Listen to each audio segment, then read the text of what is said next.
முருகப்பெருமானுக்கு மொத்தம் 3 மயில்கள் இருக்கிறது. உலகத்தை வலம் வருவதற்காக பிரணவத்தை மயிலாக்கி பிரணவ மயிலோடு உலகத்தை வலம் வந்தார். அதுதான் முதல் மயில். அதற்கு மந்திர மயில் அப்படின்னு பேர்.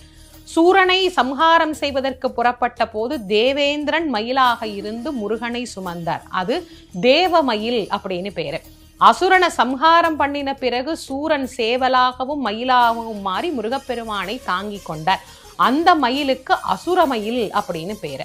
ஆக 3 மயில்ல ஏறி வரக்கூடியவர் முருகன். இது எல்லாத்துக்கும் மேல நம்முடைய மனதை முருகன் ஏறுவதற்கு தகுதியான மயிலாக நாம் மாற்றிக்கொண்டால் நம் மனத்தின் மீதும் அவன் எழுந்தருளி நமக்கு அருள் புரிவார். அதனால்தான் அருணகிரிநாதர் சொன்னார், ஏறுவதற்கு தகுதி உடைய மயிலாக என்னுடைய மனத்தை நீ மாற்றித் தருக, அதில் நீ விளையாடி அருளுக அப்படின்னு முருகப்பெருமான் கிட்ட விண்ணப்பம் செய்கிறார்.